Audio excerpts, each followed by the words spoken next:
exploit in the third world so that you can consume. Maybe the spread of a value system which places more emphasis on giving to the needy than consuming, buying, and self-gratification is a threat. But that threat is not a threat to you.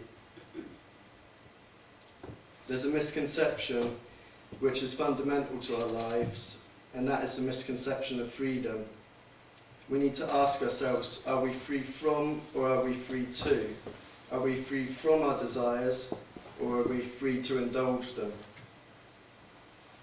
Only one of them offers true freedom, and it's not the one you're being sold on TV. So to end with, I'd just like to read the last sermon of the prophet, peace be upon him, because I think this is one of the speeches and one of the pieces of writing that I've read that affected me most and really strongly brought me to believe in his message and in Islam. After praising and thanking Allah, the Holy Prophet, peace be upon him, said, "O people, lend me an attentive ear, for I know not whether after this year I shall ever be amongst you again. Therefore listen to what I'm saying and take these words to those who could not be present here today.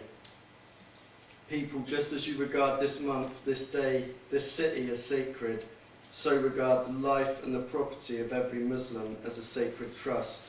Return the goods entrusted to you to their rightful owners. Hurt no one, so no one may hurt you. Remember that you will indeed meet your Lord, and that he will indeed reckon your deeds. Allah has forbidden you to take usury interest.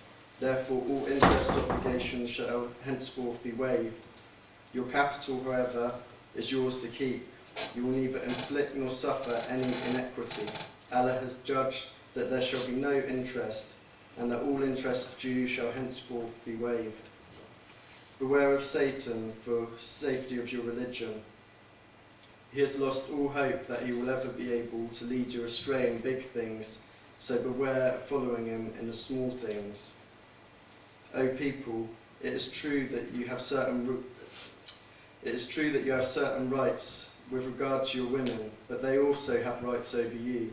Remember that you have taken them as your wives only under Allah's trust and with his permission. If they abide by your right, then to them belongs the right to be fed and clothed in kindness. Do treat your women well and be kind to them, for they are your partners and committed helpers, and it is your right that they do not make friends with those who you do not approve of, as well as never to be unchaste.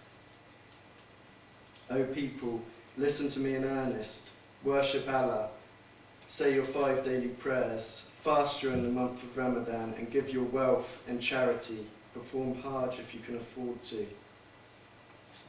All mankind is from Adam and Eve. An Arab has no superiority over a non-Arab, and a non-Arab has no superiority over an Arab.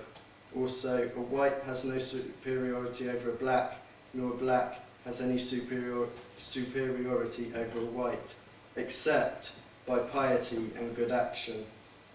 Learn that every Muslim is a brother to every Muslim, and that the Muslims constitute one brotherhood. Nothing shall be legitimate to a Muslim that belongs to a fellow Muslim, unless it was given freely and willingly. Do not therefore do injustice to yourselves. Remember, one day you will appear before Allah and answer your deeds, so beware, do not stray from the path of righteousness after I am gone. O people, no prophet or apostle will come after me, and no new faith will be born. Reason well, therefore, O people, and understand the words which I convey to you. I leave behind me 2 things, the Quran and my example, the Sunnah, and if you follow these things, you will never go astray. All those who listen to me shall pass on my words to others, and those to others again. And may the last ones understand my words better than those who listen to me directly. Be my witness, O Allah, that I have conveyed your message to the people." These words were spoken 1,400 years ago. At approximately the same time as in Europe, the Church was deciding whether women had the right to be classed as human or if they were just mere animals. And now the West is only just catching up. Although I would debate whether a highly sexualized youth, half-naked women across billboards, magazines and TV constitutes a sign of freedom, or in fact exploitation and enslavement to their desires, which of course makes them very good consumers. Mankind is lost without guidance, and Islam in all its facets is what I found to be the most profound guidance that I'd ever been exposed to. I converted to Islam because I heard Allah's call yearning in my heart and soul. And so now I'm in the lifelong process of turning my body, my heart and my thoughts away from the world to face my Lord, and He suffices me. Ashhadu an la ilaha illallah wa ashhadu anna Muhammadan Rasulullah. May peace be upon all of you.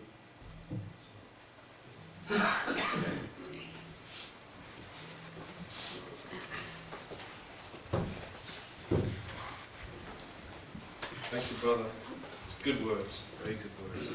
Good evening, everybody. So, welcome to my brothers and sisters in Islam, to fellow believers in the one God, and to those who may not yet have found their own path, but are just interested in exploring and learning a bit more. I had a fairly, I suppose, bohemian upbringing. Both my parents were artists. My mother was a musician as well.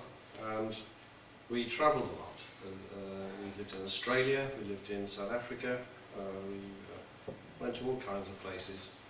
And there wasn't really any sense of religion at all in my upbringing. I think the general view was that God was something created by mankind's imagination, and that you could account for anything you'd find in any of the holy books by a mixture of outright fraud or the power of priests, and that the whole thing was nonsense. That was the general view. It was all nonsense. How on earth could anybody believe in that stuff? And so, certainly after the age of 8 or 9, about the same age as you stop believing in Father Christmas, I probably lost any sense that there was any kind of God at all. And then in my 20s, I took an interest in the different belief systems, largely because I found myself working with, with a lot of colleagues, particularly scientists, who were believers. And I thought, well, this is curious. These chaps have all got PhDs and masters, and yet they still believe in God. Maybe it's not a pile of rubbish after all. So I started reading various, holy scriptures of the different world religions. And I began attending the meetings of the Quakers, who are a kind of a version of Christianity, but one which has, my Christian friends would say, has sort of lost its way. But nonetheless, I found them a spiritual home for a few years. And then in the early 90s, in my work, I spent a fair bit of time at sea. And I was in a big storm. We were about 55 degrees south. It was pitch dark outside. We knew there were icebergs. The ship was pitching and rolling on about 13-metre waves, so quite severe weather conditions. And I was working by myself in a lab on the ship. And I remember thinking, it's about 3 o'clock in the morning. It was very, very rough weather. I thought, gosh, just think of this. I know the ship was cut in half and lengthened a few years ago. I wonder how good the welding is. And, you feel the groans of the metal. And I thought, well, I suppose, it could split in half, and at least in this weather, it would be quick. We'd sink very, very quickly. You probably wouldn't feel anything. It's freezing cold outside, so that cold water would finish you off fast. And you carry on, you're sort of pressing buttons, controlling equipment, getting on with your work. And I thought to myself, I wonder how long people would remember us after the ship sinks. And you know, there'd be a board of inquiry, and somebody would have to fill in a lot of forms. We'd be on the news. Obviously our families and friends would miss us, and all these things were going through in this very matter-of-fact way.